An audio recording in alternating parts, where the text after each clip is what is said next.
In the quiet village of Oba-Ama, a 16-year-old girl was dragged into the forbidden forest, accused of stealing her own father's gold. Her stepmother laughed as she left her there, alone, surrounded by whispering trees and glowing eyes. But that night, the forest woke up. The ground moved, the spirits rose, and they knew the truth.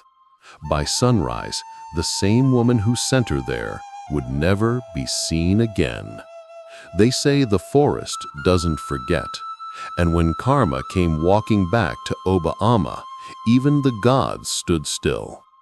'Twas, what really happened in that forest? Stay till the end and hear how the tears of the innocent became the judgment of the gods. The cock crowed thrice before dawn, echoing across the hills of Oba-Ama, a quiet village wrapped in mist and mystery. The air smelled of palm wine and smoke from the night's dying fires. Roosters called, goats bleated, and somewhere in the distance, the gong of the town crier echoed faintly. "Hero! Hero! Beware the forbidden forest!" It was a familiar warning. Every villager of Oba-Ama knew the tale that the forbidden forest was not a place of men, but of spirits wronged by humans long ago. The elders said that those who entered with a wicked heart would never return, for the trees themselves were alive, whispering secrets and curses in the dark. Children whispered about ghostly lights dancing at night between the trees.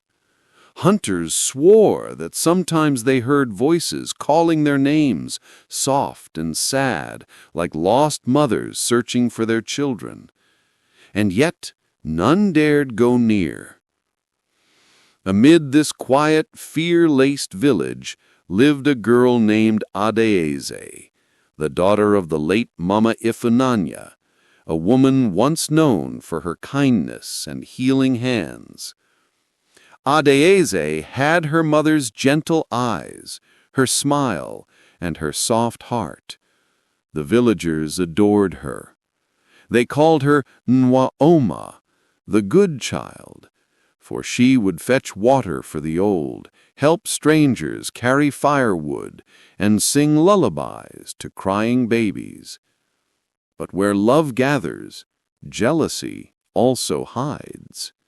For Adaeze's stepmother, Nenna, saw not a child, but a shadow standing in her way. After Adaeze's mother died, her father remarried too soon, hoping to fill emptiness in his home. Nenna came into the house with beauty and charm, her laughter like sweet palm wine. At first, she treated Adaeze kindly, but when she noticed the villagers' affection for the girl, the compliments, the praise, the respect, her heart turned dark.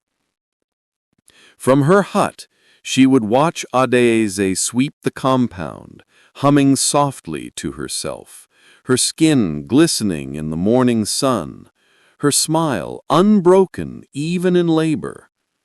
And in Nenna's heart, envy began to whisper, "Why do they love her more than you?" Then came the rumors. They said the forbidden forest sometimes punished the innocent for the sins of their parents, that Mama Ifunanya had once angered the gods, that Adaeze carried that curse in her blood. Nenna heard the whispers and decided to feed them. One market day, she was seen standing by the shrine, murmuring words only the wind could carry. That night, a strange wind swept through Oba-Ama. Dogs howled, fires flickered, and an owl landed on the roof of Adaeze's hut, hooting 3 times before vanishing into the darkness. The elders gathered and muttered amongst themselves, "An omen," they said. "The forest remembers." And as the moon climbed high that night, Adeze lay awake, shivering, unaware that her life, once bright and full of peace, was about to be torn apart by envy, deceit, and the curse of the forbidden forest. But little did anyone know, the forest had eyes, and it was watching. The morning after the owl's cry, the sun rose slow and red, like blood spilled over the sky. It was a sign the elders didn't like. They said, when the sun bleeds at dawn, the spirits are not at rest. But Nene smiled. She sat by the cooking hearth, pounding yam with unnecessary force, her bracelets jingling as sweat rolled down her arms. Each thump of the pestle was like the beat of hatred drumming in her chest. In the next hut, Adaiza swept the floor, humming softly, her voice carrying a sweetness that danced with the morning breeze. Her innocence filled the air, and that only made Nenena's anger burn hotter. Everywhere they went, people greeted Adaiza with warmth. "Ah, daughter of Ufunanya, the gods bless you," they would say. "She is a blessing to our land," said others. But none said the same of Nenena. And jealousy, once a whisper, became a storm. She began with small cruelties, serving Adaiza burnt food, locking away her clean clothes, and forcing her to fetch water long before dawn. Yet Adaiza obeyed quietly. She smiled even through her tears. She never raised her voice, nor spoke ill of her stepmother. That made Nenena even more furious. She started weaving lies. "Adaiza walks with spirits," she told the neighbors. "Sometimes she talks to the air." The villagers, who once adored Adaiza, began to watch her with fearful eyes. Even her own father, blinded by love for his new wife, began to doubt his daughter. At night, when the moonlight slipped through the cracks of the roof, Adaiza would whisper to the stars, "Mama, if you can hear me, why did you leave me with her?" Her tears glistened like dew upon her mat. Then, one afternoon, as Adaiza returned from the stream carrying a pot of water, she met her stepmother sitting under the odala tree. Nenena's eyes were cold and sharp. "Adaiza," she said, her voice like the hiss of a snake, "why do you pretend to be pure when the spirits say otherwise?" Adaiza blinked. "Mama, I don't understand." Nenena rose slowly, walking around her like a predator circling prey. "Don't lie to me. I saw you by the forest edge last night." Adaiza's heart jumped. "I was not there." "Silence," Nenena shouted, slapping the pot from her head.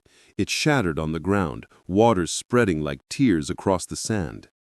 She leaned close and whispered, "The day will come when everyone will see what you truly are." Then she turned and walked away, her weapon swaying like the serpent's tail. That night, as the crickets sang and the wind howled through the trees, Adaiza felt a chill she couldn't name. For in the darkness of Nenena's hut, by the flicker of a palm oil lamp, the wicked woman was whispering to something unseen, something ancient. A dark promise was made that night, and by the next sunrise, Oba Ama would never be the same again. The next market day dawned bright and lively.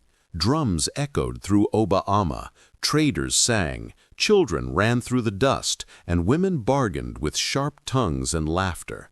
But in the heart of one house, something sinister was quietly being planned. Nena stood by her husband's wooden chest, her face cold and unreadable. She opened it carefully and lifted his gold bracelet, a rare treasure he inherited from his ancestors. It gleamed faintly in her palm. She glanced over her shoulder, then slipped it beneath Adaiza's sleeping mat. Her lips curved into a thin, poisonous smile. That evening, when the sun began to sink behind the palm trees, Adaiza's father returned home, tired from the farm. He asked for water. Adaiza hurried to serve him. Nena watched them silently, her eyes like twin coals. When Adaiza turned to fetch firewood, Nena gasped loudly, "My husband, your gold bracelet, it's gone!" He froze. "What?" I placed it in your chest this morning. It's not there now." She ran into the hut, pretending to search, pulling things down dramatically. "Ah, it's gone, truly gone." Adaedze hurried inside, confused. "Mama, what is missing?" Before her father could answer, Nena pointed sharply. "You! Where were you this afternoon?" "I was at the stream, fetching water." Nena stormed forward. "Then tell us, why is your mat covering something shiny?" Adaedze's heart sank as Nena bent down and pulled out the gold bracelet from under her mat. The air grew heavy. Her father's face darkened with disbelief. No, Papa, I don't know how it got there," Adaedze cried, trembling. "Enough," he roared. "How dare you steal from me, from your own father?" Tears streamed down her cheeks. "I swear on Mama's grave, I did not." But Nena fell to her knees, weeping fake tears. "You see, my husband, I told you this child has a dark spirit. I see her talking to the wind at night. She is not your daughter anymore. She belongs to the forest." The neighbors gathered as the shouting grew. Soon the compound was filled with faces, men, women, and elders whispering in disbelief. "The chief must hear this," someone said. "The gods must cleanse her," another added. And so, before night fully claimed the sky, a decision was made. By morning, Adaedze would be taken to the forbidden forest for spiritual cleansing, the ancient punishment for anyone accused of carrying an unclean spirit. Her father sat in silence, his face heavy with shame. Adaedze knelt before him, clutching his feet, but he could not look at her. Outside, Nena stood beneath the moonlight, her shadow long and crooked. A smile spread across her face, slow and wicked. "Tomorrow," she whispered to herself, "the forest will have a new bride." But far away, in the dark heart of the forbidden forest, something stirred, a soft hum like the whisper of 1,000 trees. The spirits had heard everything, and they were not pleased.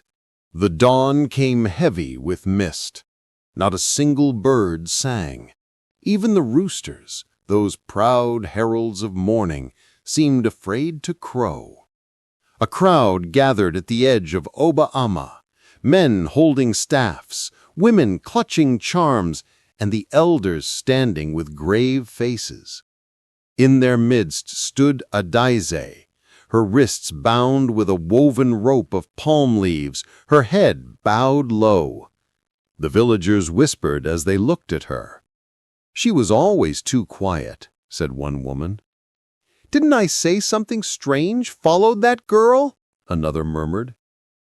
"She stole from her father," someone else added. "The spirits will deal with her." But none saw the truth, that wickedness was walking right beside them, smiling behind a veil of innocence. Nena stood proudly in her bright red wrapper, her face painted with charcoal lines as if for mourning. Yet her eyes glittered with secret joy. She pretended to wipe tears and sighed loudly. "Ah, my heart bleeds for this child," she said. "May the gods have mercy on her soul." Only Adaedze's trembling lips moved. "Mama, please, I did nothing." Nena placed a fake, comforting hand on her shoulder. "Hush now, my child. The spirits will know the truth."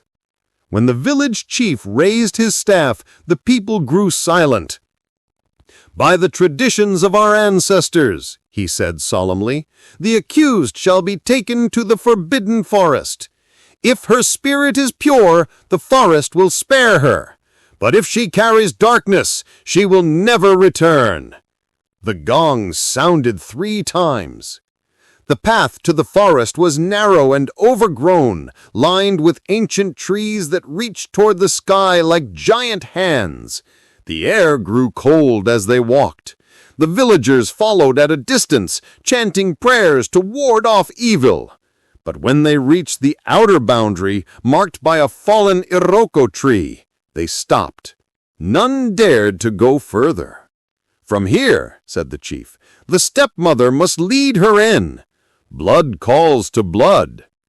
Nenena's heart leapt with cruel satisfaction.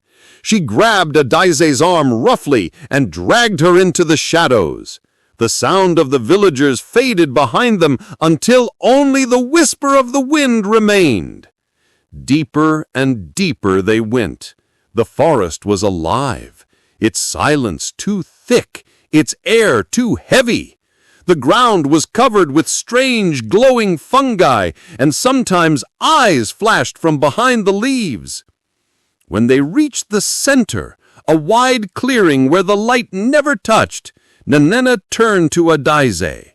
Her face changed. No longer pretending, she sneered. "You will never come out of here alive." Adaize stumbled backward. "Mama, please." Nenena's voice was cold. "Do not call me that. I have waited too long for this day. Let the spirits take you." With a sudden shove, she pushed Adaize to the ground. The rope snapped. The girl fell, clutching at the earth, crying out for mercy. But Nenena was already turning away, her laughter echoing through the trees as she disappeared into the mist. Then came silence. A silence so deep it felt alive. The forest began to hum. The trees shivered. A cold wind blew from nowhere, and from the darkness, soft, glowing lights began to appear, floating like spirits awakened from long sleep. Adaize's tears fell into the soil. She whispered, "Mother, if you can hear me, save me." The ground pulsed beneath her, and then, from the mist, a figure began to form. A woman made of light, her hair flowing like river water, her eyes bright as the moon. "Child," she said gently, "the innocent do not perish here." The forest glowed with an eerie light, neither from sun nor fire. It came from the woman who stood before Adaize, a being so radiant that even the trees bowed slightly as her presence filled the air. Adaize's tears slowed. She stared, trembling. Who are you?" The woman smiled softly, her voice calm and deep, like 1,000 rivers whispering together. "I am Onyema, guardian of the forbidden forest, protector of the innocent, and punisher of deceit." Her eyes shimmered like stars. "Many who enter here are lost forever. But the forest knows truth, child. It feels your heart." Adaize knelt, her body shaking. "Please, I did nothing wrong. My stepmother, she hates me for no reason." The guardian moved closer, her feet not touching the ground. "Yes," she said, "the forest has heard your cries, and it has seen her wickedness. The wind carried her laughter, the earth tasted her lie. The gods do not sleep, Adaize." As Onyema raised her hand, the vines around Adaize began to move, not in anger, but in light. They wrapped gently around her arms and lifted her from the ground. Her torn clothes shimmered and turned into a flowing golden wrapper, bright as morning sunlight. The dirt on her face vanished, her wounds closed. "The innocent do not perish here," the guardian said again. "The forest will bless you, for your heart is pure. You shall walk among men as a symbol of truth, and those who wronged you shall know the weight of their deeds." A gentle wind blew through the clearing, carrying voices, old, soft, and melodic. Faces appeared in the mist, spirits of women and children wronged by wicked hearts. They smiled at Adaize, their eyes full of peace. One spirit whispered, "Walk with courage. The gods have marked you." Suddenly, the ground beneath her feet glowed in circles of light. The vines released her, and she stood tall, calm, powerful, unafraid. The same forest that once terrified her now felt like home. Onyema's voice softened. "When the dawn comes, walk eastward. The path will open for you. Speak to no one until the cock crows thrice. Then your destiny will reveal itself." Adaize bowed low. "Thank you, Great One." The guardian smiled sadly. "Do not thank me, child. Thank the gods who see beyond lies. And remember, the wicked may laugh tonight, but karma walks slowly, and it never forgets." The wind rose again, swirling dust and light around Adaize. When she opened her eyes, the guardian was gone. The forest was silent once more, but it no longer felt cold. The trees seemed to hum softly, like they were guiding her. She turned and began to walk, eastward as instructed. Behind her, unseen, the shadows shifted. The spirits followed, watching. And deep within the forest, something ancient stirred, a promise that justice would soon awaken. By sunrise, Oba Ama would see a miracle and a reckoning. When dawn broke over Oba Ama, the village was still heavy with silence. The air felt strange, as though the gods themselves were holding their breath. A soft mist rolled in from the east, covering the paths and farmlands like a white shroud. Then came the whispers.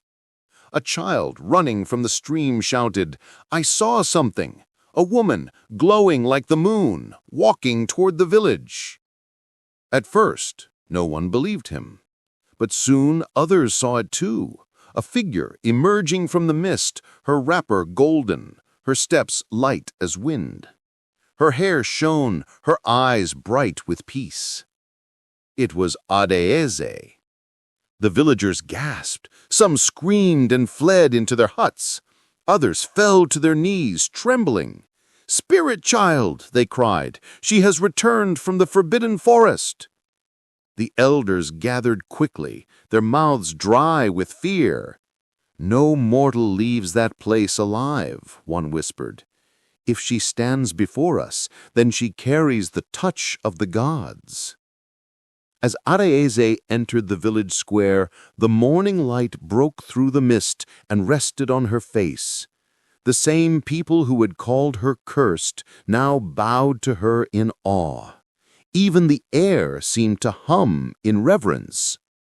But not everyone was in awe. From behind her hut, Nanena watched, frozen. Her hand trembled as she clutched her wrapper. "No," she whispered, "it cannot be." Her heart pounded. She had left Adaize in that forest. She had seen her fall. How could she return? Jealousy and fear fought inside her chest like wild beasts. "It's a trick," she screamed suddenly. "A spirit is pretending to be her. It's not my stepdaughter. It's an evil masquerade." The crowd turned toward her. But before anyone could speak, a strange wind swept through the village. The trees bent, the ground trembled. A deep hum rose from the direction of the forbidden forest. Everyone turned. The mist behind Adaize thickened, glowing faintly with green light. Then, from within the forest, came a soft but chilling sound, a woman's voice, laughing. Nanena stumbled backwards, terrified. The voice grew louder, echoing her own laughter from the night she had banished Adaize. "You will never come out of here alive."